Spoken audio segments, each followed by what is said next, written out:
दिल्ली के हैदराबाद हाउस में अमेरिकी विदेश मंत्री मार्को रूबियो और विदेश मंत्री एस जयशंकर की मुलाकात हुई है। प्रेस कॉन्फ्रेंस चल रही है, सुनते हैं क्या कह रहे हैं Marco Rubio. That could be replicated here in this region and in multiple places around the world.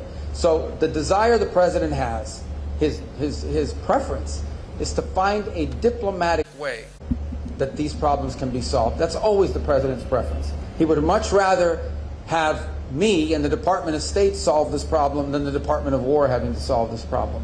But the problem is going to be solved one way or the other.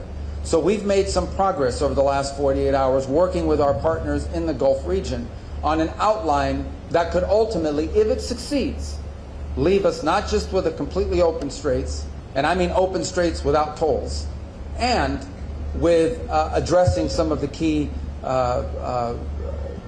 things that underpin what has been Iran's nuclear weapons ambitions in the past.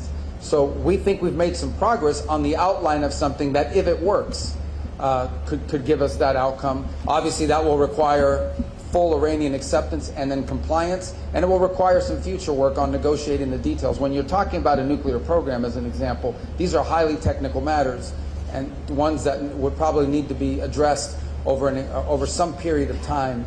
On the issue of benefits that they could get from it and whatever domestic criticism there may be, I don't think anyone's been tougher on the Iranian nuclear ambition than President Trump. Understand, okay? Again, I don't know what some of these individual comments have been from different sectors of our politics in the United States, but I will say this, there is no one who has been stronger on this issue than President Trump. Multiple political leaders, multiple presidents of the United States have all said the same thing. Iran cannot have a nuclear weapon. The only one who's tried to do anything and has actually done anything about it in a real way has been President Trump. So his commitment to that principle that they'll never have a nuclear weapon shouldn't be questioned by anybody. And the idea that somehow this president, given everything he's already proven he's willing to do, is going to somehow agree to a deal that ultimately winds up putting Iran in a stronger position when it comes to nuclear ambitions is absurd. That's just not going to happen. But our preference is to address this through a diplomatic means. And that's what we're endeavoring to do here. I think we've made some progress. I'm always cautious when I say that because you can agree to things on paper, they actually have to be implemented. You can agree to things in writing and then you actually have to go out and do it. And, but I do think perhaps there is the possibility that over the next few hours, the world will get some good news, at least with regards to the straits and with regards to a process that can ultimately leave us where the president wants us to be. And that is a world that no longer has to be in fear or worry about an Iranian nuclear weapon.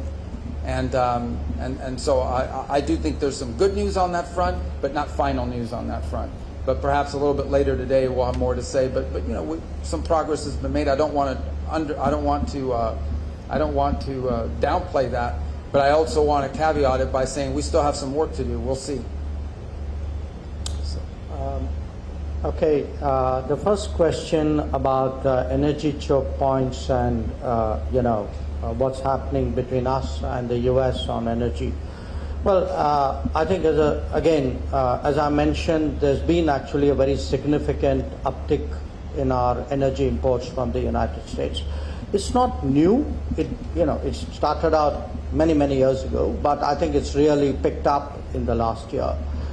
And where India is concerned, look, this is an era of de-risking, and probably energy more than anything else requires de-risking. So a big country, if you are to do de-risking, looks at multiple sourcing. And for us, the United States has emerged as a very significant and reliable source of energy, as indeed have some other countries.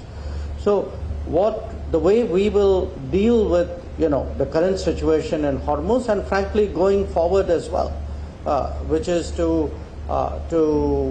diversify our energy sources, because that is at the heart of our energy security. And that is why we feel strongly that the energy market should not be distorted, they should not be constrained. It is important to keep energy prices down for global growth. Regarding your question on the Iran war, in fact, it flows in a way from that answer. Sure, I mean, at this time, where India and the United States are concerned, we both have a very strong interest in ensuring that there is safe and unimpeded maritime commerce. We